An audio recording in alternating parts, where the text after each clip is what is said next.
dîme évoque beaucoup de questions qui troublent aujourd'hui les frères et sœurs. Mais c'est ce que j'ai dit autrefois. Vous savez, toutes les choses qui sont aujourd'hui sujet de division, sujet de chaos dans l'église, sont des choses qui sont déjà réglées par le Seigneur. C'est l'église qui tâtonne la bouche dans ses raisonnements. Le Seigneur a déjà tout résolu concernant les choses pour lesquelles l'église fait des tapages, des divisions, autre encore.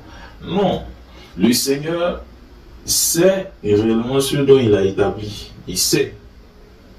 Voilà. Tu dois savoir la dîme, c'est comment, c'est oui ou c'est non. Tu dois le savoir. Voilà. Tu dois avoir une conception réelle, figée et fixe sur ces choses. Ne tâtonnons pas. N'allons pas de gauche à droite. Le Seigneur lui sait déjà. Lorsque l'Église est dans ses palabres, l'Église est dans ses divisions, le Seigneur sait les choses qui concernent la dîme et les offrandes. C'est à vous d'avoir un enseignement fixe et une réalité vis-à-vis des choses. On dit certains pasteurs, ils le disent, mais est-ce que c'est vrai? Ils disent que si tu ne payes pas la dîme, tu ne vas pas aller au ciel. Si tu ne payes pas la dîme, tu es maudit, par exemple. Est-ce que c'est vrai? Alors, ce sont des choses, on doit faire attention. Est-ce que si tu ne payes pas la dîme, est-ce que tu vas aller en enfer? Je voudrais éclaircir les frères et sœurs concernant ces choses. C'est ce que je dis. Si nous connaissons ce qu'il y a vu, nous serons tranquilles et libres. Si nous ne connaissons pas ce qu'il y a, ne veut pas, ce sera compliqué. Voilà. Il est toujours encouragé, mes frères et sœurs, à lire la Bible, à avoir une idée propre de la doctrine, de l'enseignement du Christ, du Seigneur Isaïe. Il faut que tu sois clair dans ta tête des choses, ne vacillons pas. Dans la dîme n'annule pas sur le projet de Yah pour une âme qui doit sauver. Ça n'existe pas. Ce n'est pas l'évangélique, ce n'est pas dans les évangiles. Ce n'est pas écrit. Oui. Si tu travailles, on doit comprendre qu'aujourd'hui on est dans un monde. Si tu ne sais ce qu'il y a expliqué dans un enseignement, si tu ne travailles pas, tu dois comprendre que le système organisé, il faut travailler pour avoir de l'argent. Tout est basé sur de l'argent. La dîme aujourd'hui c'est de l'argent. On voit que les choses ont changé. Ce qui n'était pas auparavant la dîme aujourd'hui c'est devenu de l'argent. On demande de donner de l'argent. Pourquoi ne pas envoyer de la banane, mais sac de riz au pasteur? Le pasteur veut forcément de l'argent. Parce qu'aujourd'hui c'est de l'argent qu'il faut. Pour payer la maison, le pasteur, autre encore, c'est de l'argent. Mais si on veut vraiment percevoir la dîme, on doit demander les bananes. Mais on voit que la nature des choses a changé. C'est comme les pasteurs qui veulent vraiment être des lévites. Il est pasteur, mais il veut vivre comme un lévite. C'est un problème. Le pasteur ne vit pas comme un lévite. Si tu veux vivre comme un lévite, tu dois lire tout ce qui concerne la loi sur les lévites et le faire. Tu ne vas pas vouloir percevoir seulement la dîme du lévite et puis ne pas vivre comme lui. Non, il faut que tu vives comme lui. Alors un pasteur, il n'existe pas trop. Un pasteur ne demande pas trop. Un pasteur ne demande pas trop comme on voit aux pasteurs le font. Oui, ils font des choses, ce sont des erreurs. Le peuple soutient cela, pourquoi? Ils ont convaincu le peuple. Mais la Bible ne les soutient pas. L'évangile ne soutient pas vos pasteurs. Mais vos pasteurs vous ont convaincu que c'est cela. Mais lisez la Bible. La Bible ne soutient pas vos pasteurs. Voyez un peu. La Bible soutient ses propres idées. La Bible soutient ses propres enseignements. Et si on veut enseigner les enseignements de la Bible, vos pasteurs sont en erreur. C'est-à-dire, si sur 100, 98 comme ça sont en erreur. Oui, parce que la Bible enseigne des choses que vos pasteurs n'osent pas enseigner. Ils n'osent même pas, s'ils enseignent, leur ministère se coule. Bien sûr. Parce qu'il y a des choses même écrites pour le pasteur, je le vois. Quand je fouille dans tout le système, je ne vois pas vos pasteurs prêcher ces choses. Ils prêchent le contraire de ces choses. Alors, soutenons la voie de la vérité, c'est très important. Doit-on payer la dîme aujourd'hui? Doit-on payer la dîme aujourd'hui? Cette question, c'est une question que les frères doivent vraiment écouter. Doit-on payer la dîme dans les églises? Avant de répondre à cette question-là, je voudrais exposer des choses. Vous savez, Quand on dit aujourd'hui Église, le temps a changé beaucoup d'informations. Voilà. La manière dont les gens, les chrétiens ont conçu les choses, ce n'est pas vrai. Le Seigneur, on sait que le Seigneur n'a pas construit le temple, hein. Voilà. Parce que la dîme est reliée au temple. Le temple où travaillent les Lévites. C'est là-bas qu'on va payer la dîme. Donc je suppose qu'aujourd'hui, si on a payé la dîme, on se rend dans un temple et on paye la dîme. Mais lorsque le Christ vient dire que ce n'est plus dans le temple de Jérusalem, ni sur la montagne que vous allez aller adorer le Seigneur. Ce qui veut dire qu'il entend annuler le temple physique qui est là. Le Seigneur a annulé le temple physique. Ce qui veut dire que le Seigneur ne se trouve plus dans le temple. D'où l'expression qui s'annule aussi, aller à l'église. On ne va pas à l'église. Le Seigneur a annulé toutes ces choses. Le temps, le langage, la langue a transformé les choses. On ne conçoit pas bien les choses. Ce qui fait aussi que ça crée des erreurs dans la pratique des choses. Vous pouvez dire souvent, ne suivons pas aveuglement si nous ne le connaissons pas. Bon, lui, tu n'as pas lu la Bible, tu ne sais pas ce que la Bible dit. Ouais, mais donc, si quelqu'un me dit, va bâtir hôtel, tu vas le bâtir. Pourtant, la Bible, le Seigneur dit qu'il a annulé le temple. Que le temple, c'est toi. C'est toi qui veux construire.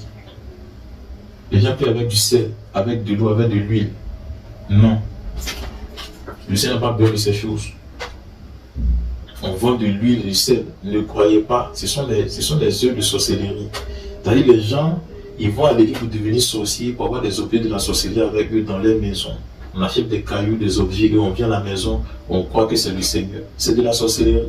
Et tu deviens sorcier et tu as comment on appelle, tu as un objet qu'on peut utiliser pour venir chez toi dans la sorcellerie. Tu as un portail chez toi.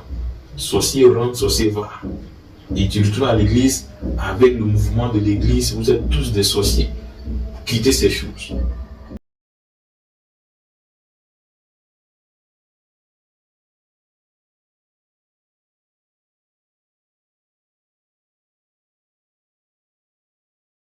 Salah, frères et sœurs dans la foi, que la paix et la grâce de Yann Zambi soient avec vous. Merci encore pour ce moment et nous bénissons le Seigneur pour tout ce qu'il fait de façon visible, de façon invisible, des choses que l'œil ne voit pas et des choses aussi que l'œil voit. Aussi de tout ce que tu n'as pas vu, que Yah a fait, tu dois être reconnaissant de tout ce que Yah a fait. Voilà. Parce qu'il y a des choses qu'il a fait que nous ne voyons pas de nos yeux, bien sûr. Et il y a ce que nous voyons de nos yeux. Voyez-vous un peu. Aujourd'hui, je voudrais vous parler d'un sujet très important qui intrigue l'Église, bien sûr. L'Église en parle, tantôt d'une autre, tantôt d'une autre, comme on le sait. C'est concernant la dîme et les offrandes. Qu'est-ce que le Seigneur dit vis-à-vis de la dîme et des offrandes? La dîme et les offrandes dans l'Église. Ou encore la dîme, les offrandes chez les frères et les sœurs. Plusieurs questions rentrent en scène, suscitent encore la curiosité de certaines personnes. Voilà. Comme par exemple, est-ce que la dîme est d'actualité? Est-ce que nous devons payer la dîme? Est-ce que la dîme peut bloquer ton salut? Est-ce que la dîme peut faire que tu parles en enfer? Est-ce que sans la dîme, ou encore si tu ne payes pas la dîme, tu es maudit comme on le prêche dans les églises, certaines personnes le prêchent? Qu'est-ce que le Seigneur dit vis-à-vis de toutes ces choses? Voilà ce dont nous allons parler aujourd'hui, frères et sœurs, afin que, comme Yah veut notre liberté, Yah veut que nous comprenions les choses dans la vérité, Yah veut que nous soyons éclairés vis-à-vis de ce que lui veut, de ce qu'il ne veut pas. Non pas de ce que l'homme conçoit pour ses propres choses, ses propres affaires, autre encore, mais ce que Yah veut principalement pour le frère ou la sœur qui croit dans le Seigneur. La dîme et les offrandes. Qu'est-ce que la dîme? C'est très important que nous sachions qu'est-ce que la dîme. Quand nous lisons la parole, nous savons que la dîme a été établie à une époque donnée. La dîme n'existait pas aussi longtemps, mais la dîme a apparu chez les Hébreux, principalement lorsque nous voyons avec Moïse, lorsqu'il conduit le peuple, nous voyons qu'il a établi quelque chose au milieu du peuple, voilà, qu'on appelle la dîme.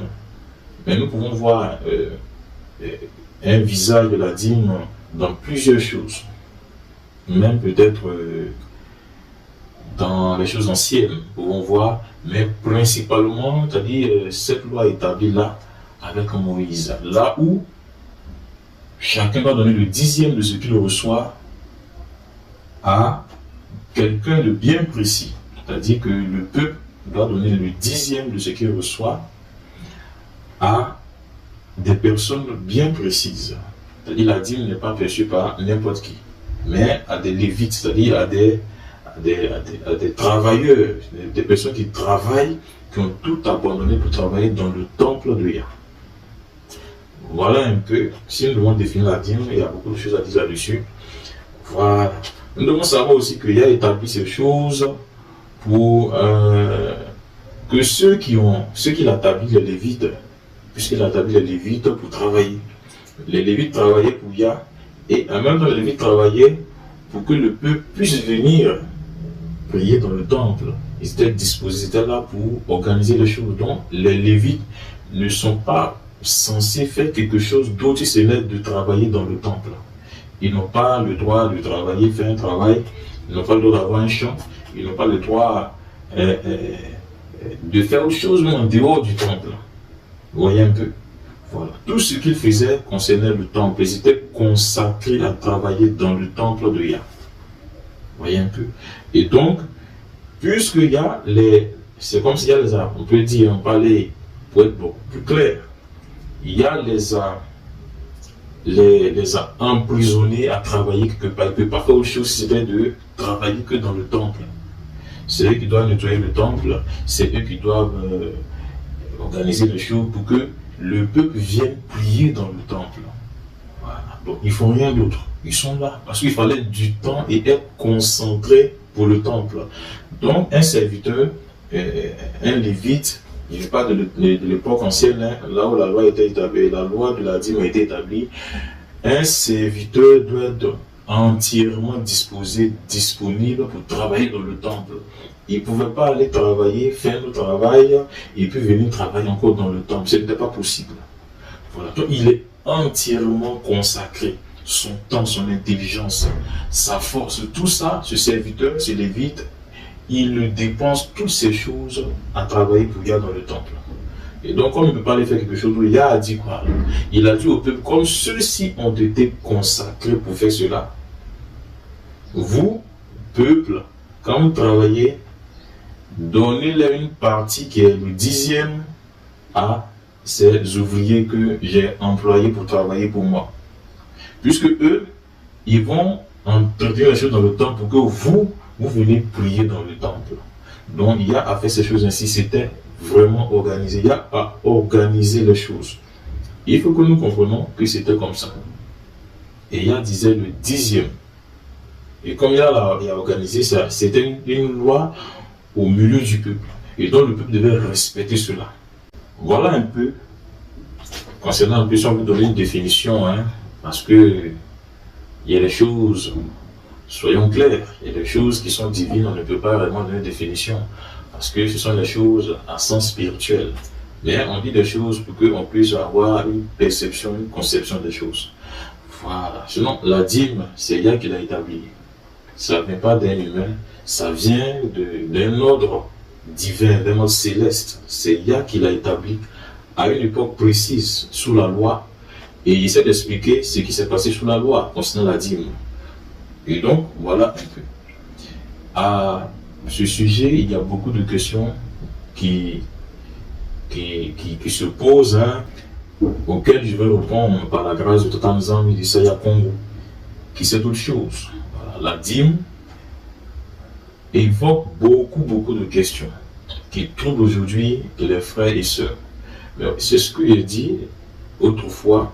Vous savez, toutes les choses qui sont aujourd'hui sujet de division, sujet de chaos dans l'église, sont des choses qui sont déjà réglées par le Seigneur. C'est l'église qui tâtonne la bouche dans ses raisonnements. Le Seigneur a déjà tout résolu concernant les choses pour lesquelles l'Église fait des tapages, des divisions, autre encore. Non, le Seigneur sait réellement ce dont il a établi. Il sait. Voilà. Tu dois savoir la dîme, c'est comment? C'est oui ou c'est non. Tu dois le savoir. Voilà. Tu dois avoir une conception réelle, figée et fixe sur ces choses. Ne tâtonnons pas. N'allons pas de gauche à droite. Le Seigneur lui sait déjà. Lorsque l'Église est dans ses palabres, l'Église est dans ses divisions, le Seigneur sait les choses qui concernent la dîme et les offrandes. C'est à vous d'avoir un enseignement fixe et une réalité vis-à-vis des choses. Alors voici une des premières questions qui se posent concernant la dîme. Qui doit recevoir la dîme? Qui doit recevoir la dîme? La Bible est le livre qui peut nous orienter vis-à-vis des choses qui concernent ce dont nous parlons, la dîme, seule la parole du Seigneur. Quand nous lisons la parole, quand nous lisons dans l'Ancien Testament, quand nous lisons dans Lévitique, quand nous lisons dans Genèse, quand nous lisons dans Exode, quand nous lisons l'Ancien Testament, en tout cas, les 5 premiers livres, nous voyons comment le Seigneur travaille avec ces hommes-là. Le Seigneur organise le peuple pour ne pas que le peuple soit désorganisé.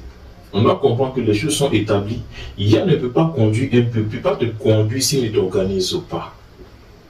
Voilà. Donc, tu dois comprendre que tout ce que le Seigneur cherche sur toi, sur l'Église, c'est que tu sois organisé, veut t'organiser afin de travailler efficacement avec toi. Quand quelqu'un est désorganisé, même dans la vie courante, c'est compliqué. Donc, tu ne peux pas être désorganisé spirituellement et puis tu vas avancer dans la foi. Ce n'est pas possible. Et donc, c'est pourquoi le Seigneur a bien précisé les choses. Qui doit recevoir la dîme? En réalité, la dîme est perçue par le Lévite. C'est ce que dit la parole. Le Lévite, c'est lui qui perçoit la dîme. C'est ce que dit la Bible. Si nous lisons l'Ancien comme le Nouveau Testament, personne ne perçoit la dîme, c'est le Lévite. C'est-à-dire celui qui est consacré à travailler dans le temple. Il est consacré à travailler pour qui? Pour le temple et dans le temple. Et c'est vers lui que vient le peuple isolé. Israël partait vers les Lévites qui ont déjà disposé les choses dans le temple pour la prière.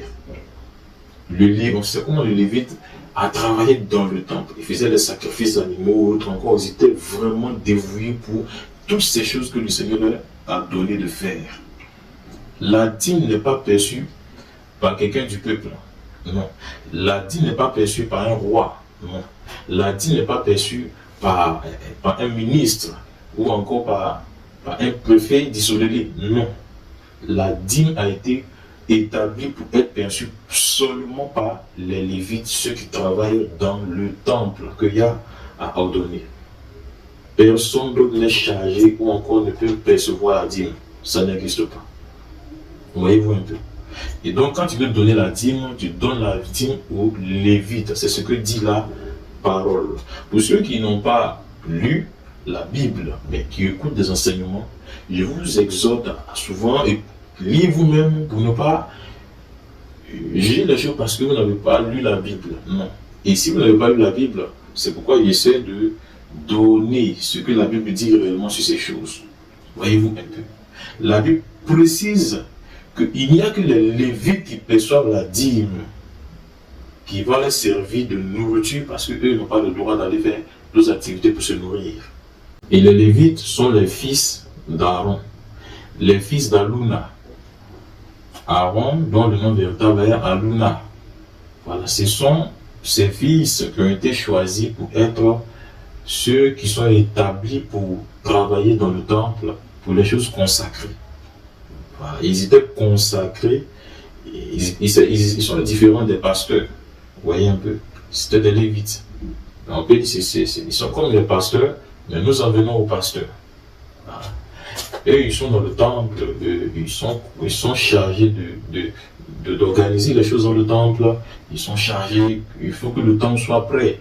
Et toutes les activités qui suivent encore le temple, ou encore le sacerdoce. Vous voyez un peu? Voilà. tous les éléments qui concernent quand lisez, quand vous lisez, vous allez voir, en lisant, vous allez comprendre toutes les fonctions liées aux Lévites et aux sacerdoces. Et donc, comme c'était ainsi, il leur disait voici, comme vous êtes consacré tout votre temps, plein temps à travailler pour moi dans le temple, voilà ce que je vous donne comme nourriture.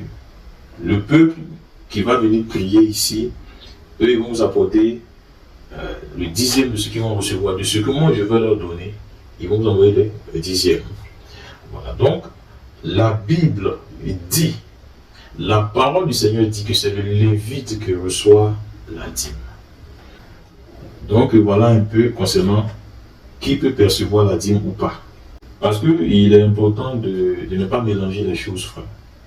Nous avons aujourd'hui, lorsque le Christ est, nous avons les pasteurs qui saluent, les pasteurs sous le Christ, et nous avons les Lévites qui travaillent dans le temple.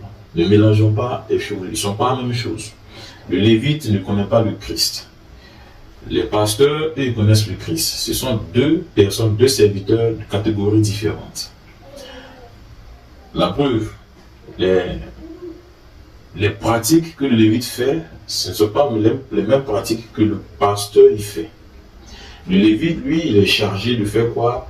D'immoler l'agneau, d'immoler les animaux. En tout cas, vous savez de quoi je parle. Voilà. Bon, je vais aller un peu pour certaines personnes, pour certains frères et sœurs. Les Lévites, ils ont un vêtement spécial à porter.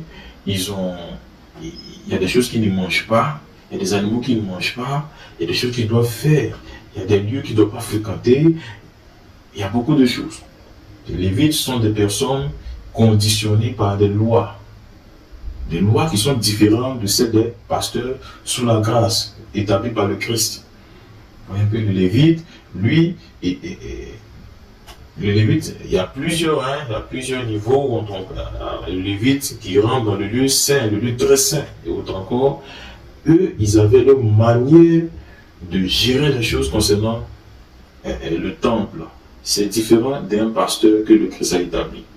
Un pasteur, il ne fait pas les mêmes choses que les Lévites.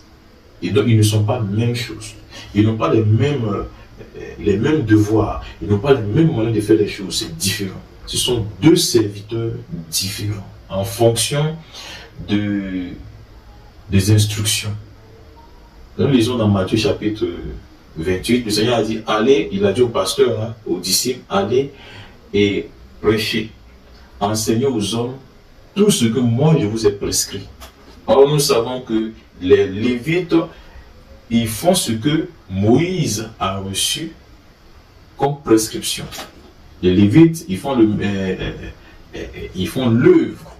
l'œuvre d'après les instructions que Moïse leur a données. Les pasteurs font le ministère d'après les instructions que Christ leur a données. Ils ne font pas la même chose. C'est pour vous allez voir que le Lévite, lui, il peut égorger des animaux pour le sacrifice dans le temple. Et sur l'autel ou autre encore. Eux, ils parlent d'autel ou autre encore. Le pasteur ne parle pas d'autel.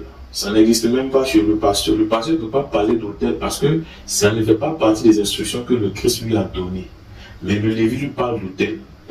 Donc, nous savons que le Lévite n'est plus en fonction. Il n'y a plus de Lévite, ça n'existe pas. Il n'y a que les pasteurs, des évangélistes, des docteurs, des prophètes et des apôtres et ainsi de suite. Voyez-vous un peu. Et donc, les pratiques de l'autel n'existent plus parce que le Lévite n'est plus là. Il faut être Lévite pour établir l'autel. Bien sûr, sous l'ordre du Seigneur. Or, le Christ, quand il est venu, le Lévite n'existe plus.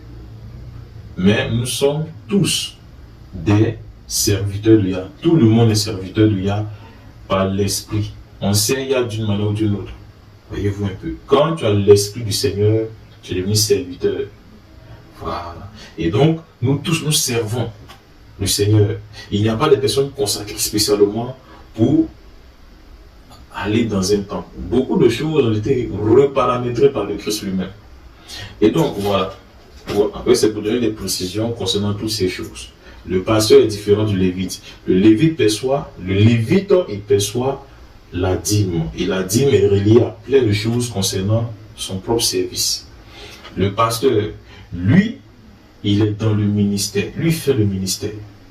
Et dans le ministère, je vais dire, est-ce qu'il reçoit la dîme ou pas? Je vais le dire de façon beaucoup plus claire. Parce qu'il est très important que nous soyons éclairés sur ces choses. Une chose que je voudrais que vous ayez à l'esprit, c'est que les Lévites, eux, ils font du sacerdoce, c'est-à-dire ils sont dans le temple qui était construit, eux, ils font du sacerdoce. Mais les pasteurs, ils font le ministère. Les pasteurs font le ministère. Les Lévites, sous la loi, on peut dire l'œuvre, hein, ils font l'œuvre, c'est l'œuvre du sacerdoce. Voilà, maintenant les pasteurs font le ministère, c'est un peu différent. C'est ce qu'il y a dit tout à l'heure, ils ne font pas les mêmes choses, ils ne font pas les mêmes pratiques. Voyez un peu. Quand nous lisons dans les actes, on voit que Pierre, Képha, c'est là on voit qu'il y a une différence. Képha, qui connaît la loi des Lévites et autres encore, qui sait aussi qu'il y a des choses chez le peuple. Képha a dit quoi? Qu'il ne mange pas les animaux impurs. Ça, Képha n'est pas lévite, hein. Képha c'est un homme du peuple. Mais lui, étant Israël, comme on le dit, lui, il dit qu'il y a une manière de ne pas manger les choses interdites, certains animaux. Donc il a signifié, il dit lui ne mange pas cela. Mais le Seigneur nous montre une vision. Le Christ lui montre une vision. Il ne faut pas y penser comme ça. Que la manière dont il a pris les choses sous la loi avec les Lévites tout encore, ça devient différent sous le salut, sur le Messie. C'est différent. Voyez-vous un peu. Alors le Christ est en train de lui dire que c'est différent. Tel que Moïse a fait le ministère là-bas, et tel que moi je viens en pleine puissance, c'est différent. Que ces animaux qui représentaient en réalité des peuples païens, des personnes qui ne connaissent pas le Seigneur, ces personnes-là seront rendues pures par la seule grâce du Seigneur Isaïa Congo. Et donc les choses sont paramétrées de façon différente. Voyons un peu. Alors, nous pouvons comprendre que le Lévite et le pasteur sont deux personnes, encore deux serviteurs qui servent le Seigneur de façon différente. Ce que le Lévite perçoit est différent de ce que le pasteur perçoit. Si le Lévite perçoit la dîme, et le Lévite il perçoit la dîme, le Lévite fait des sacrifices animaux, le Lévite il porte des habits spéciaux, hein, et des phylactères et autres encore, ils ont des choses, est-ce que le pasteur peut le faire? C'est la question. Parce que ne prenons pas une chose de ce qui a été établi pour le Lévite et l'attribuons à un pasteur. Et ne prenons pas de ce qui a été établi pour un pasteur et l'attribuons à un Lévite. Vous voyez un peu. Si nous disons que le pasteur peut percevoir la dîme, il est aussi important que le pasteur peut faire des sacrifices d'animaux encore. Parce que c'est tout un pack.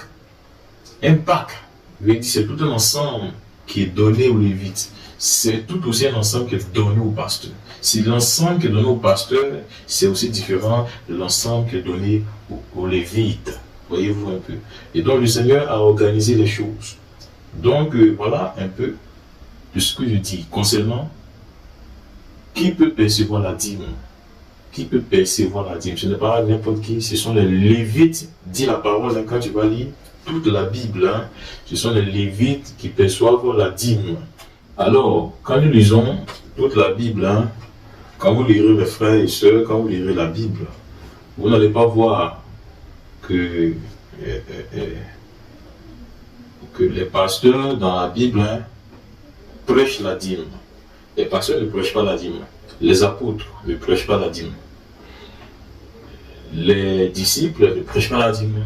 Ce sont les pasteurs, c'est eux les pasteurs sous la grâce, c'est eux les pasteurs sous le Nouveau Testament ou encore la Nouvelle Alliance. Dans l'Ancienne Alliance, les Lévites ne prêchaient pas la dîme. C'était une loi. Le peuple sait ce qu'il doit faire. On ne prêche pas la dîme au peuple parce que le peuple sait ce qu'il lui doit faire vis-à-vis de Yah, vis-à-vis des Lévites. Et il respectait cela. La dîme n'était pas prêchée. Il n'y a jamais eu la dîme qui était prêchée. C'était une culture. C'est quelque chose, c'est comme dans la tradition, c'est une tradition que le Seigneur leur a donnée, ils respectaient cela sans qu'on ne leur dise en réalité. Mais ils savent, ils ont été éduqués, les Israélites ont été éduqués pour cela, ils savent. Mais aujourd'hui, on prêche la dîme, c'est différent. Sous l'ancienne alliance, on ne prêche pas la dîme, mais le peuple sait ce qu'il doit faire. Aucun Lévi n'a prêché la dîme, n'existe pas. Voilà. Et quand on lit le Nouveau Testament, il n'y a personne, aucun pasteur, aucun apôtre, aucun docteur, ni prophète encore, qui ait prêché la dîme. Ça n'existe pas. Personne ne peut le prouver dans la Bible, ça n'existe dans le Nouveau Testament, ça n'existe même pas. Voyez un peu. Alors, une autre question se pose. Voilà. C'est ce que certaines personnes disent, certains pasteurs, ils le disent, mais est-ce que c'est vrai? Ils disent que si tu ne payes pas la dîme, tu ne vas pas aller au ciel. Si tu ne payes pas la dîme, tu es maudit, par exemple. Est-ce que c'est vrai? Alors, ce sont des choses, on doit faire attention. Est-ce que si tu ne payes pas la dîme, est-ce que tu vas aller en enfer? Je voudrais éclaircir les frères et sœurs concernant ces choses. C'est ce que je dis. Si nous connaissons ce qu'il y a vu, nous serons tranquilles et libres. Si nous ne connaissons pas ce qu'il y a, ne veut pas, ce sera compliqué. Voilà. Il est toujours encouragé, mes frères et sœurs, à lire la Bible, à avoir une idée propre de la doctrine, de l'enseignement du Christ, du Seigneur Isaïe. Il faut que tu sois clair dans ta tête des choses, ne vacillons pas. Quand le Christ m'a dit, il dit beaucoup viendront vous prêcher des doctrines pour eux-mêmes. Non. Sans s'appuyer sur les Écritures, encore qu'on met les Écritures vis-à-vis de ceux qui sont en train de dire, ça n'a pas de sens, ça n'a pas de fondement. Quand quelqu'un te dit que si tu ne payes pas la dîme, tu vas en enfer, est-ce que c'est fondé? Voyez-vous un peu.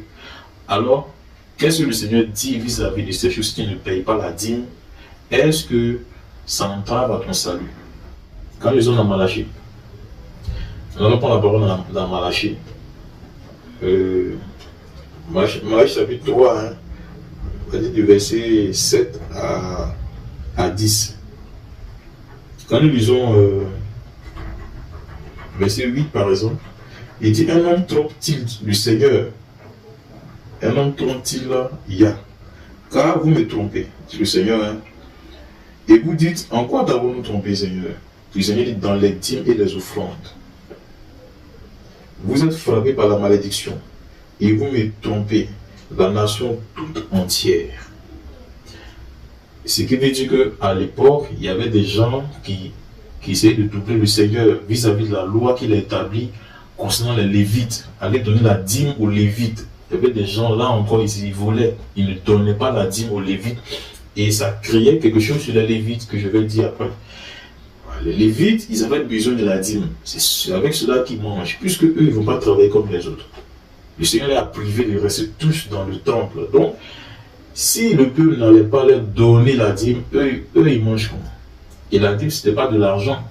La nature de la dîme, ce n'est pas l'argent. C'était les fruits de la terre.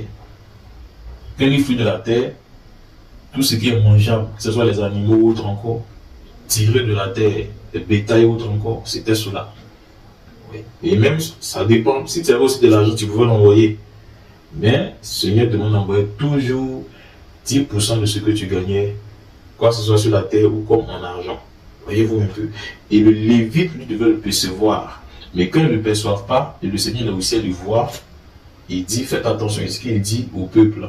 Parce que le Lévite manquait de certaines choses. Alors, est-ce que si tu ne payes pas ta dîme, tu vas en faire? Ça n'existe pas, frères et sœurs. Il n'y a personne pour qui le Christ est venu à la croix mourir, qui n'a pas payé la dîme, va en enfer. Ça n'existe pas. Parce que tout ce qui a été fait sous la loi, au temps de Moïse, ne vient pas contredire en réalité tout ce qui est fait par le Christ sous la grâce de la nouvelle alliance. Je veux dire que le ministère, la mission de Christ n'est pas annulée par la dîme. La mission de Christ est de sauver ton âme. Ce qu'il a établi pour le Lévite, c'est pour le Lévite qu'il a établi. Ça ne vient pas annuler la mission de Christ, qui est de sauver l'âme. Christ est mort. Il a souffert pour l'âme. Alors une loi qui a été établie pour des Lévites ne peut pas annuler la loi suprême qui est le salut, sauver ton âme de l'enfer. Bien sûr. Le Seigneur pouvait reprendre, il pouvait corriger ceux qui ne payaient pas la dîme aux Lévites. Il dit arrêtez, que voilà, il pouvait même les punir, mais pas les envoyer en enfer parce qu'ils n'ont pas payé la dîme. Il a donné des avertissements, mais personne n'est allé en enfer parce qu'il n'a pas payé la dîme. Non. Quand nous lisons dans Malachie, on voit que le Seigneur disait si vous ne faites pas la même manière que les Lévites, vous ne leur donnez pas la dîme et ils manquaient de nourriture, vous aussi allez manquer de nourriture. En fait, c'est pour que les Lévites puissent avoir quelque chose à manger et pouvoir leurs besoins. Quand vous avez, et que vous, sous la loi, vous avez que vous ne partez pas partager avec les Lévites, le Seigneur dit aussi, je vous donne, mais vous ne donnez pas aux Lévites. Pourquoi vous faites ainsi? Alors si vous continuez ainsi, le Seigneur ne va pas venir tout de suite. Alors non, le Seigneur il donne l'avertissement d'abord, c'est ce qu'il fait toujours. Si vous n'arrêtez pas, vous ne changez pas vos conduites, voilà ce qui va vous arriver. Ça, c'était sous la loi. Vous voyez un peu. Alors, si tu n'as pas payé la dîme sous la loi, tu ne vas pas en enfer. Vous voyez un peu. Ça n'existe pas. La parole dit quand nous lisons que le Fils de l'homme est venu chercher, sauver ce qui était perdu. Alors la dîme ne va pas venir annuler la mission. Cette parole, ça n'existe pas. Et il est dit que car le Seigneur y a tant aimé l'homme qu'il a donné, ce qu'il a le plus important, le plus cher, oui, son Fils unique, afin que quiconque croit en lui ne périsse pas, n'aille point en enfer, mais qu'il ait la vie éternelle pour le ciel. La dîme ne peut pas annuler ça. Si un pasteur te le dit, qu'il soit anathème, qu'il soit maudit, ça c'est un mensonge. Personne n'ira en enfer parce qu'il n'a pas payé la dîme, ça n'existe pas. Mais au contraire, si tu pêches, tu iras en enfer. Voilà ce qui est juste et vrai. Si tu fais ce que le Seigneur, le Christ te dit de ne pas faire, tu iras en enfer. Ça c'est clair. En lisant la loi de la grâce, de la loi de l'alliance, si tu n'obéis pas à ce que le Seigneur te dit, ça c'est sûr, tu vas en enfer. Mais si tu n'obéis pas à une loi écrite pour le Lévite, ça n'entrave pas le salut pour lequel le Christ a donné sa propre vie. Ça n'entrave pas, ça ne touche même pas. Vous voyez un peu. Mais on doit comprendre une chose. On n'est pas sous la loi. Alors, tout ce qui pouvait condamner certaines personnes sous la loi, comme certaines lois, il y a des lois qui sont d'actualité dans la grâce. Vous voyez, c'est lié à la grâce. Il y a des lois qu'on lit dans l'Ancien Testament, quand on regarde, c'est lié étroitement à la grâce. Mais il y a certaines lois, c'est lié typiquement au temple. Ce qui est lié au temple, au sacerdoce, certaines lois, comme la dîme, ne vient pas entraver, ne vient pas annuler le salut de quelqu'un. Non. Ça n'existe pas. Vous voyez un peu. Qui, quand nous regardons dans le Nouveau Testament, quand nous lisons de Matthieu à Apocalypse, personne, aucun pasteur n'a prêché ces choses. Que si tu ne payes pas la dîme, tu vas en enfer. Ni Pierre ne l'a prêché, ni Jacques, ni autre encore, ni les apôtres, ils n'ont jamais fait. Ils ont au contraire, ni Paul, ils ont au contraire dit de fuir le péché, de fuir la désobéissance, de fuir les choses que le Seigneur a dit de ne pas faire dans le Nouveau Testament. C'est ce qu'il leur a dit. Il énumère des péchés, comme nous disons, qui pourront même t'empêcher d'aller au ciel. Pas si tu ne donnes pas la dîme, mais si tu ne respectes pas le Seigneur, respecter, craindre le Seigneur, tu iras en enfer. Ça, c'est clair. Et ça, c'est ce que le pasteur doit dire à un frère qu'il aime, à une soeur qu'il aime. Parce que si tu ne le fais pas, il va en enfer. Malgré tout, il va en enfer. S'il donne la dîme comme il veut, il ira en enfer parce qu'il a péché. Et des péchés qu'il pouvait laisser, il n'a pas travaillé pour le laisser. Voyez-vous un peu. Il y a des pasteurs, par exemple, qui disent, si tu ne payes pas la dîme, tes activités sont bloquées. C'est écrit dans la Bible. C'est écrit dans Malachie 3. Mais c'est écrit pour des gens qui pratiquent, sous l'Ancien Testament, qui pratiquent la loi. Oui. C'est-à-dire, eux, ils savent qu'ils doivent aller dans le temple où il y a l'arche qui est là, et ils doivent faire des choses. C'est écrit pour ces personnes. Puis si ils ne font pas, ils ne vont pas aider les Lévites, ils ne vont pas aider les Lévites Voilà ce qu'il y a à faire. Et puis, regardons une chose. Ce qui est clair, c'est que les Lévites là, les Lévites ne venaient pas dire au peuple que vous là, payez la dîme. Hein. Si vous ne payez pas la dîme, voilà. Non, ça n'existe pas. Lisez la Bible. Les Lévites ne sont pas levés comme les pasteurs là vous dit pour dire si tu ne payes pas la dîme, tes activités seront bloquées. Ça n'existe pas. C'est le prophète ou encore la parole du Seigneur qui est adressée au peuple. Le Seigneur est en train de parler maintenant au peuple. C'est le Seigneur qui parle au peuple. Ce ne sont pas les Lévites qui s'élèvent pour réclamer la dîme. Ils ne réclament pas la dîme. Ça n'existe pas. Mais le Seigneur, voyant ces choses depuis le ciel, il voit la faute dans laquelle les hommes là sont.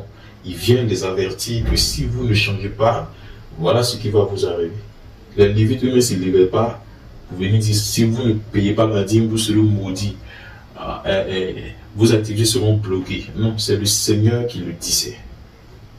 Bien sûr. Pourquoi? Parce que ça freinait des choses dans ce qu'il y a à établir. Le fait de ne pas donner la dîme aux Lévites, ça freinait des choses, des activités. Il y a des conséquences en fait sur les Lévites. S'ils ne mangent pas, s'ils ne vont pas à les occupations, comment doit aller plus haut dans le temple? Voilà. Donc, la dîme a son sens sur les Lévites. Il fallait qu'on paye la dîme aux Lévites. Voyez-vous un peu. C'est différent pour le pasteur, on en vient. Alors, si tu ne payes pas la dîme, aujourd'hui, c'est chose imposée. C'est imposé, mais si tu ne payes pas la dîme, le Seigneur ne va rien bloquer. Non, ça n'existe pas. Le fait que tu ne payes pas la dîme, ça ne bloque pas tout ce que le Seigneur peut te donner. Si le Seigneur t'a donné, je peux supposer, il t'a donné son Fils unique, dit la Bible. C'est-à-dire qu'il a donné la vie. Il ne t'a pas bloqué le salut, il ne t'a pas bloqué la grâce, il ne t'a pas bloqué la vie éternelle qu'il a ouvert ça pour toi. Bon. La dîme qui est établie pour le Lévite ne vient pas pour annuler toutes les grâces pour lesquelles le Christ a été crucifié. Oui. Donc la dîme n'annule pas sur le projet de Yahweh pour une âme qui doit sauver. Ça n'existe pas. Ce n'est pas l'évangélique, ce n'est pas dans les évangiles. Ce n'est pas écrit. Oui. Si tu travailles, on doit comprendre qu'aujourd'hui on est dans un monde. Si tu ne sais ce qu'il y a expliqué dans un enseignement, si tu ne travailles pas, tu dois comprendre que le système organisé, il faut travailler pour avoir de l'argent. Tout est basé sur de l'argent. La dîme aujourd'hui c'est de l'argent. On voit que les choses ont changé. Ce qui n'était pas auparavant, la dîme aujourd'hui c'est devenu de l'argent. On demande de donner de l'argent. Pourquoi ne pas envoyer de la banane, mais ça de riz au pasteur? Le pasteur veut forcément de l'argent. Parce qu'aujourd'hui, c'est de l'argent qu'il faut. Pour payer la maison, le pasteur, autre encore, c'est de l'argent. Mais si on veut vraiment percevoir la dîme, on doit demander les bananes. Mais on voit que la nature des choses a changé. C'est comme les pasteurs qui veulent vraiment être des lévites. Il est pasteur, mais il veut vivre comme un lévite. C'est un problème. Le pasteur ne vit pas comme un lévite. Si tu veux vivre comme un lévite, tu dois lire tout ce qui concerne la loi sur les Lévites et le faire. Tu ne vas pas vouloir percevoir seulement la dîme du Lévite et puis ne pas vivre comme lui. Donc, il faut que tu vives comme lui. Bien sûr. Donc, nous voyons que ça devient de l'hypocrisie, ça devient un mensonge, ça devient une vie de mensonge, les pasteurs sont obligés de mentir, ce n'est pas vrai. Il faut que le peuple comprenne ces choses. Oui, le Lévite, lui, il est consacré à recevoir la dîme. C'est différent du pasteur. Le pasteur lui est consacré à recevoir quoi? Nous en venons, frère. Alors, rien ne peut entraver à tes activités. Si tu travailles bien, il faut encore un travail à avoir de l'argent. Le Seigneur ne te maudit pas parce que tu ne donnes pas la dîme, il ne te maudit pas. Mais voilà ce qui peut faire être un frein pour toi. Si tu donnes la dîme à un pasteur, tu donnes la dîme à un pasteur, tu donnes les offrandes à un pasteur, mais tu vois ton frère qui est là, qui souffre. Bien sûr.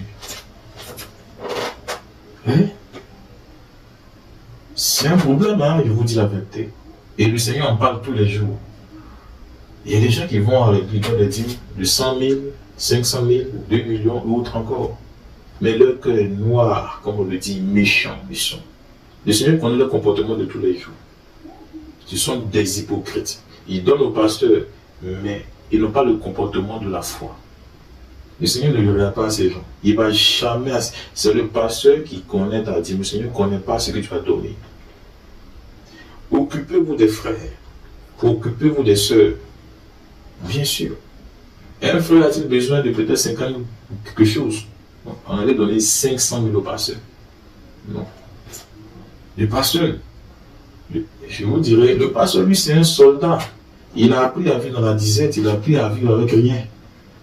C'est ce que dit la parole concernant le pasteur. Le pasteur, lui, c'est un soldat dépouillé. Il n'a pas besoin de trop d'extravagance, vous ne dites pas. Il n'a pas besoin de choses extravagantes. Non.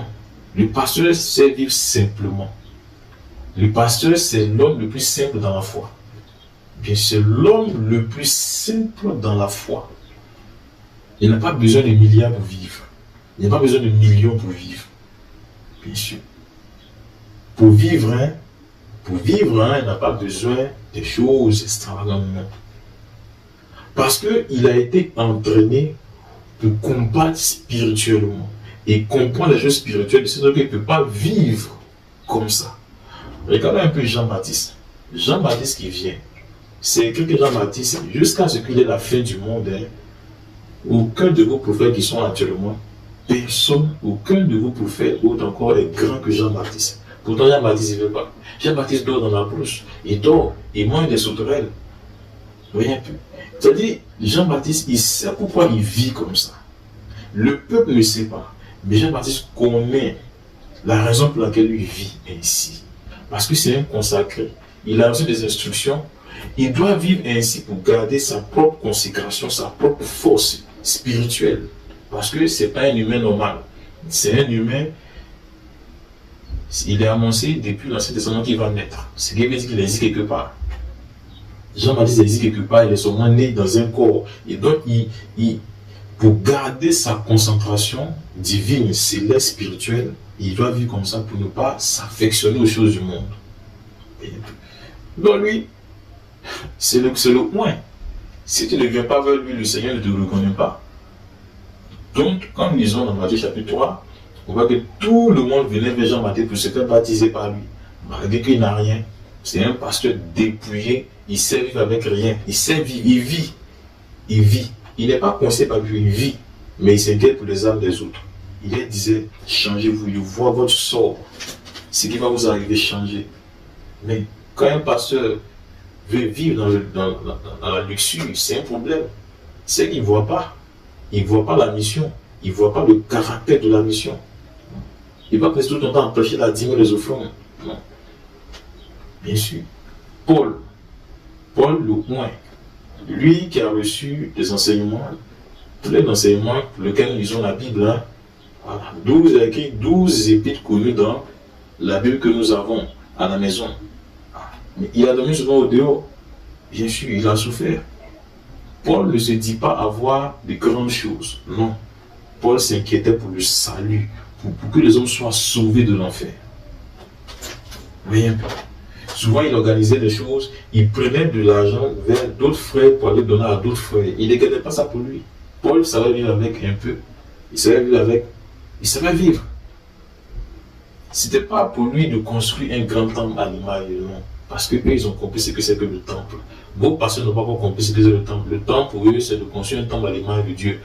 Non, c'est écrit dans le Nouveau Testament, vous construisez un temple à l'image de Dieu. Quand le Seigneur a dit que toi, le croyant, le frère, ce n'est plus dans le temple, dans un temple que tu iras adorer le Seigneur. Souvenons-nous. Ce qui veut dire que quand on dit qu'on doit construire un temple à l'image du Seigneur, ce n'est pas biblique. C'est que ces personnes vivent comme des Lévites qui ne sont plus en fonction. Non. Tu ne peux pas construire un temple à l'image du Seigneur. Ici, c'est de prendre des briques, les superposer, une peinture, puis appeler ça le temple du Seigneur. C'est que ce pasteur n'est pas un pasteur. Parce que le temple, dit la parole, c'est l'homme, c'est le frère à ceux qui doit être construit selon l'enseignement de Christ pour évoluer, pour être transformé, pour sauver son âme de l'enfer, qui est réel.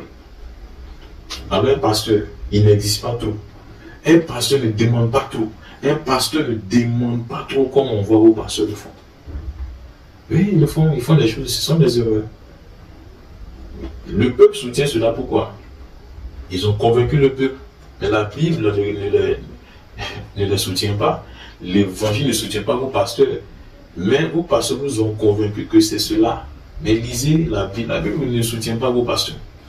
Voyez un peu. La Bible soutient ses propres idées. La Bible soutient ses propres enseignements. Et si on veut enseigner les enseignements de la Bible, vos pasteurs sont en erreur. C'est-à-dire, si sur 100, sur 101, 98 comme ça sont en erreur. Oui, parce que la Bible enseigne des choses que vos pasteurs ne n'osent pas enseigner. Ils n'osent même pas, s'ils enseignent, leur ministère se coule.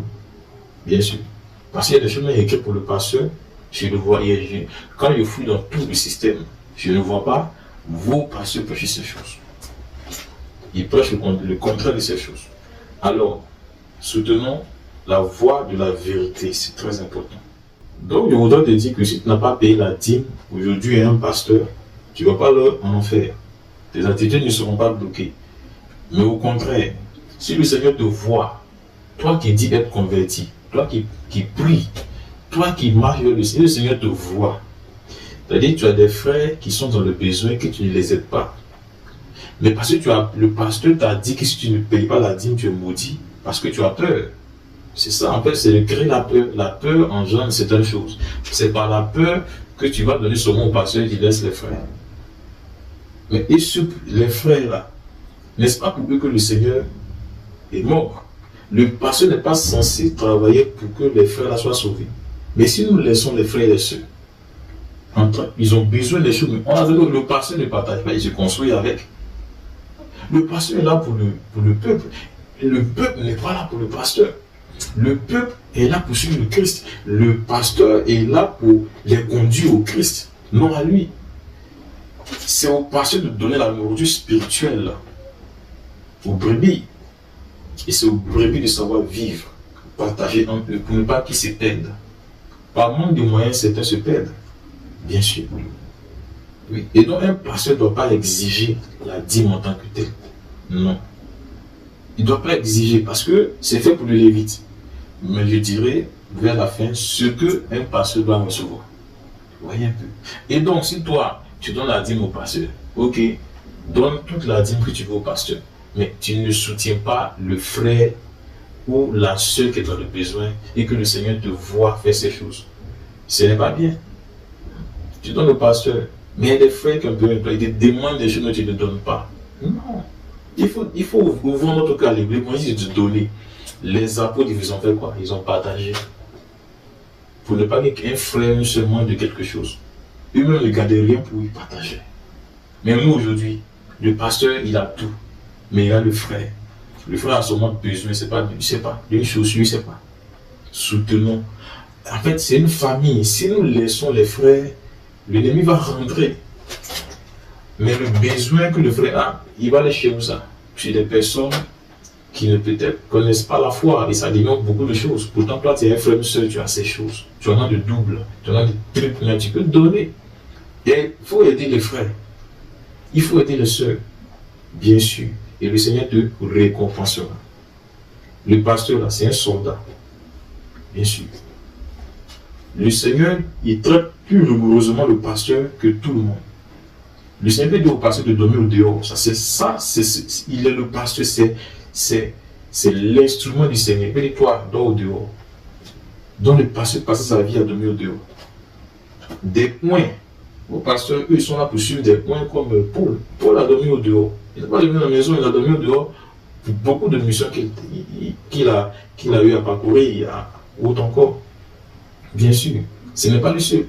Ils ont dormi en tant que des personnes aujourd'hui qui sont assises au ciel sur 12 trônes. Ils ont dormi en tant que pasteurs. Hein. Ils ont dormi, ils ont manqué de nourriture. Ils ont fait souvent des jours sans manger. Pourquoi? Parce que quoi? C'était dans des villes où les personnes ne le connaissaient pas. Ils ont fait souvent 3 jours sans manger, des jours sans manger, sans se laver. Bien sûr. C'est le Seigneur qui régit ce que le pasteur doit être. Mais les pasteurs, ils ont régi aujourd'hui ce qu'ils doivent être. Le pasteur dit, moi je dois être comme ça. Et il fait tout pour l'être. Il ne se soumet pas à ce que le Seigneur veut qu'il soit. Bien sûr. Lisons les prophètes par exemple. Vous avez trop de prophètes. Lisons les prophètes. Il y a un prophète. Bon, il y a plusieurs. Hein. On parle de Jérémie, Ézéchiel, ou autre encore. Ézéchiel. Le Seigneur lui disait quoi? De faire quoi? de prendre l'excrément, caca, le caca humain, de faire des gâteaux et de manger. Ça, c'est un prophète. Et de le faire devant les hommes, va manger. Le Seigneur traitait ses serviteurs comme lui il veut. Mais ça avait un sens véritable dans ce qu'il faisait. Aux prophètes aujourd'hui, c'est lui au prophète, mais regardons comment le Seigneur il forme ses prophètes, il les amène à faire des actions. Aux prophètes ne peuvent pas faire ces choses. Ils n'ont que de la bouche pour parler. Mais est-ce qu'ils peuvent vivre comme un prophète vit? Ils ne peuvent pas. Un prophète, il a des souffrances que Yahweh lui envoie. Un prophète n'est jamais à l'aise. Il voit les souffrances que le Seigneur va envoyer. Il n'est jamais tranquille. Lisez la parole, les prophètes ne sont jamais à cause des malédictions que Yahweh va envoyer. Il n'est pas tranquille. Le prophète est toujours en phase un peu qui est aveugle. Il essaie de les sauver, mais l'aveuglement fait que Yahweh va détruire. Et donc il n'est pas tranquille. Il prie, il n'est pas tranquille dans son âme. Vous voyez un peu. Vos prophètes, ce sont vos prophètes à vous. Écoutez la voix de la parole. Les prophètes ne sont pas ce que vos prophètes font. Non. Et les prophètes, quand ils sont dans la Bible, les prophètes, ils ne font pas de miracles. Bien sûr. Les prophètes de la Bible ne font pas de miracles. Jérémie ne fait pas de miracle. Isaïe ne fait pas de miracle. Ce sont des qu'on voit que la nature de leur œuvre. Ils ne font pas de miracles. Ils viennent avec ce que Yahweh va faire que le peuple ne connaît pas. Vous voyez un peu. Si Sodome avait eu un prophète pour leur dire arrêtez ce chocat, voici, ils allaient sauver. Mais Sodome n'a pas de prophète. Israël a des prophètes. Et le Seigneur a envoyé des prophètes pour leur donner des avertissements, pour échapper des choses. Alors, c'est une chose véritable. Donner, c'est très important. Vous voyez un peu. Ouvrons notre cœur. Si tu n'as pas donné la dîme, tu seras, non, le Seigneur ne va pas te. Tu n'as pas donné la dîme, il ne va pas t'envoyer en enfer. Le Seigneur ne t'envoie pas en enfer. Mais si tu es mauvais, tu es méchant, tu es en enfer. C'est ça en fait. Il faut donner. Donne. La Bible dit d'abord à tes propres frères, disons la foi, donne-leur d'abord. Ensuite, tu donnes le dehors. C'est très important. Parce qu'une famille, on entretient une famille d'abord. Parce que ta famille ne peut pas avoir faim. Et puis tu nous au dehors, ça n'existe pas, ce n'est pas la vérité. Et donc voilà un peu, concernant cette question-là. Alors une autre question, doit-on payer la dîme aujourd'hui? Doit-on payer la dîme aujourd'hui? Cette question, c'est une question que les frères doivent vraiment écouter. Doit-on payer la dîme dans les églises? Avant de répondre à cette question-là, je voudrais exposer des choses. Vous savez, quand on dit aujourd'hui église, le temps a changé beaucoup d'informations. Voilà.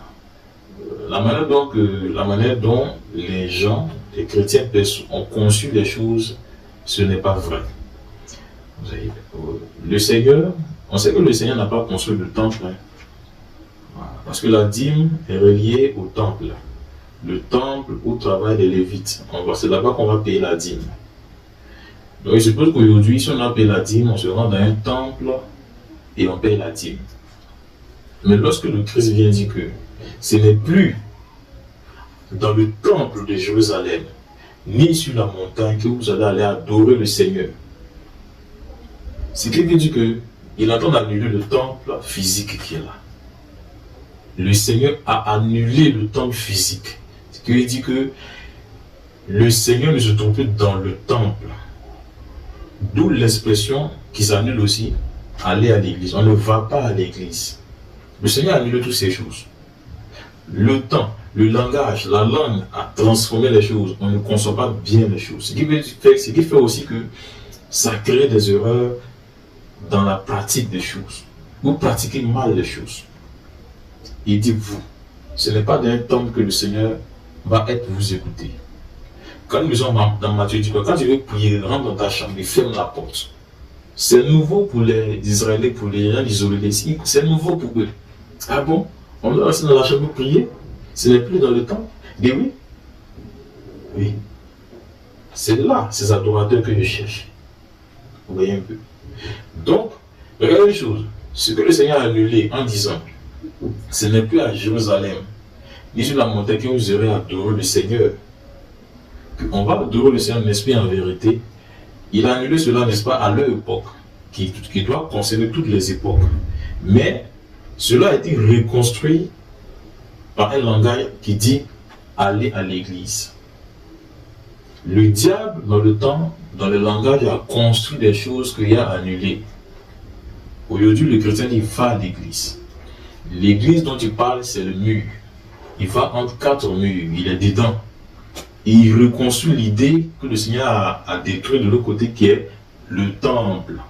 Donc, il se retrouve dans un autre temple construit et qui va fonctionner, ou encore qui va commencer à fonctionner un peu comme les Lévites, alors que cela a été, la fonction des Lévites n'existe plus.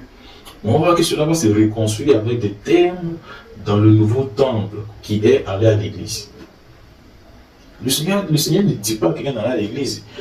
Parce que tout ce que tu n'as pas vu dans la Bible que tu fais, c'est compliqué pour ton âme. Parce qu'à la fin, le Seigneur te dit, mais je n'ai jamais dit ces choses. Au contraire, voilà ce que j'ai dit. Ce que le Seigneur dit, on ne le fait pas, on fait ce que les hommes ont dit. Et c'est dangereux pour les âmes des hommes. Lorsque nous le voyons venir à la porte, obligé de le laisser dehors. Bien sûr. Le Seigneur a annulé le temple, mais ils ont reconstruit le temple d'une manière ou d'une autre, par des langages, et ça a été rebâti. Voyez un peu. Cela peut se définir dès le commencement, après le Christ, par les pratiques romaines, par l'église catholique romaine, lorsqu'ils construisent des temples. Et ça allait jusqu'à, même ceux qui sont quittés de l'église catholique, les protestants, ont continué un peu encore ces choses, le thème aller à l'église. Vous voyez un peu. On ne va pas à l'église. Prends ta Bible, lis. Connais l'esprit de la Bible. Tu vois qu'elle ne va pas à l'église. Ce sont des thèmes qui créent des erreurs dans la foi. Qu'est-ce que la Bible dit si on ne va pas à l'église? Vous voyez un peu. Qu'est-ce que la Bible dit? D'abord, soyons d'accord que le Seigneur a annulé le temple. C'est non plus dans un temple qu'on reçoit le Seigneur. Et lui, il a dit encore que là où 2 ou 3 sont assemblés, je suis au milieu d'eux. Ils sont là, hein, dans un lieu. N'importe quel lieu ils sont assemblés. Ils sont 3, sont 2. Je suis là. Lui, il est là. Il précise qu'il n'est pas dans un temple. Parce que c'est plus d'abord qu'on va aller adorer.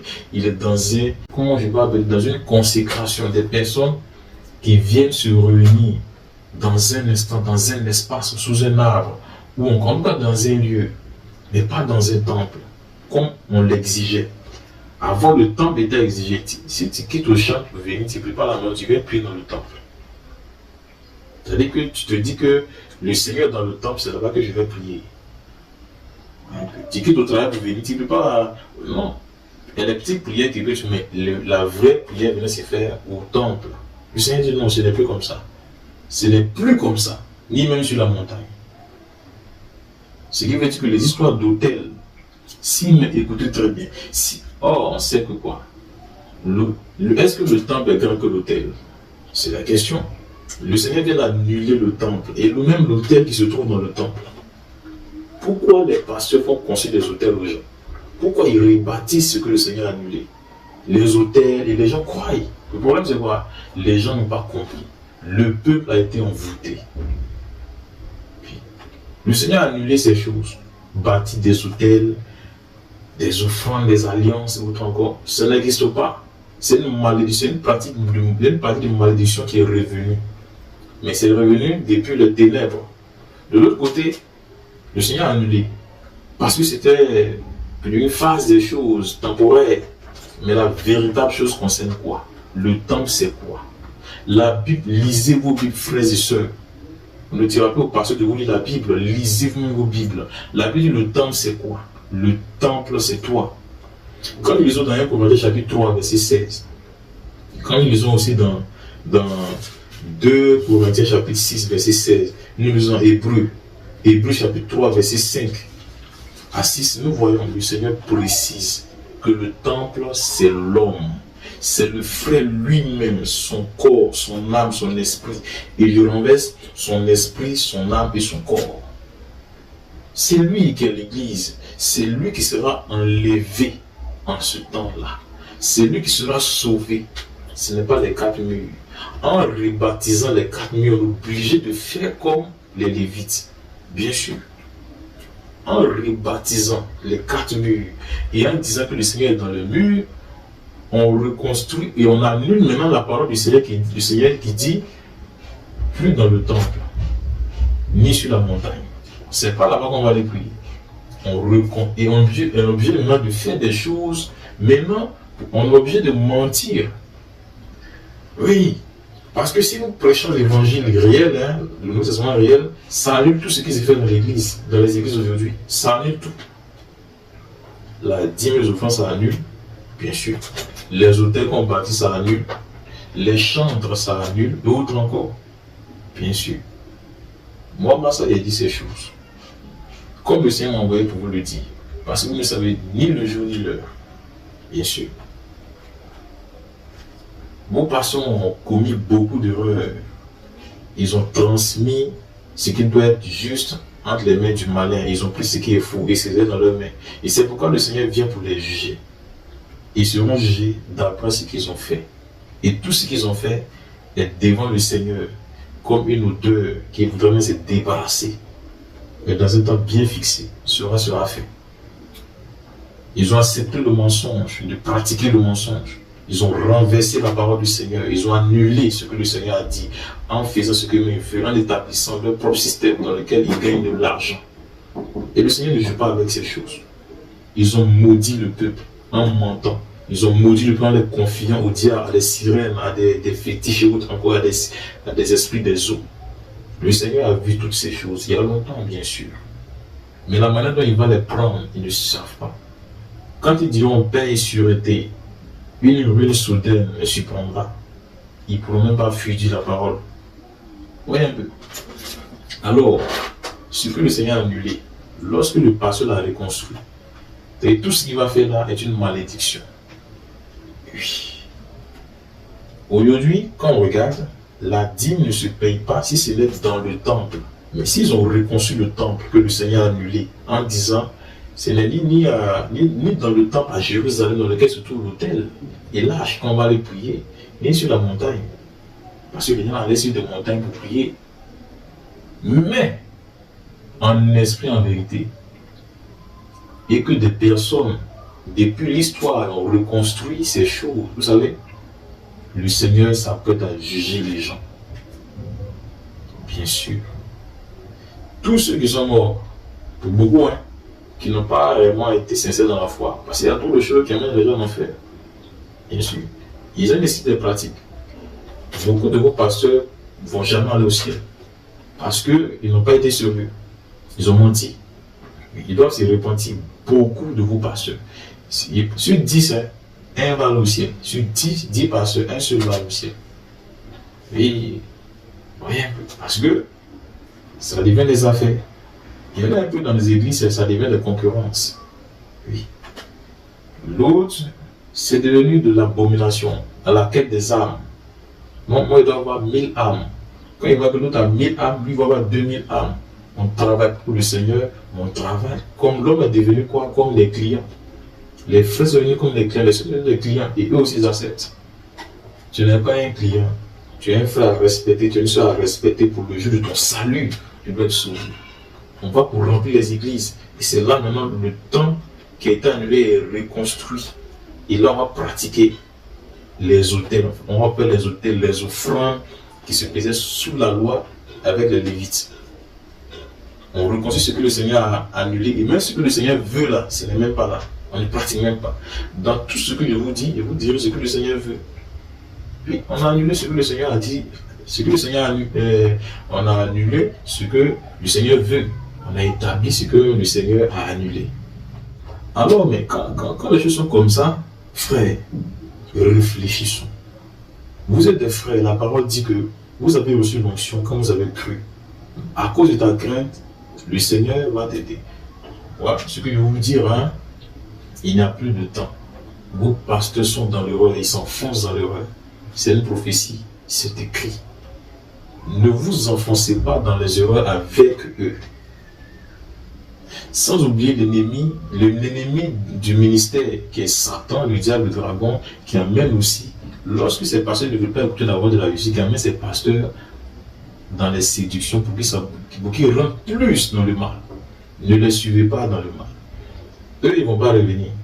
Si de moins quelques-uns sont intelligents, vont revenir. Eux, ils se disent que ce sont des pasteurs. Mais c'est vous, frères et sœurs, qui pouvez revenir.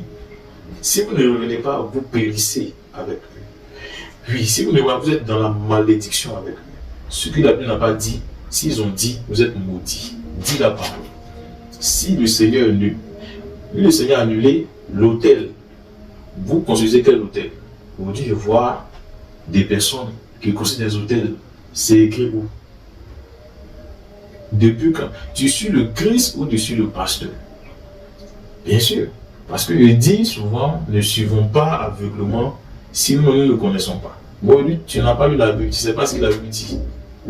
Ouais, mais donc, si quelqu'un me dit va bâtir hôtel, tu vas le bâtir. Pourtant, la Bible, le Seigneur dit qu'il a annulé le temple. Que le temple, c'est toi. C'est toi qui veux construire. Les gens prient avec du sel, avec de l'eau, avec de l'huile. Non. Le Seigneur n'a pas besoin de ces choses.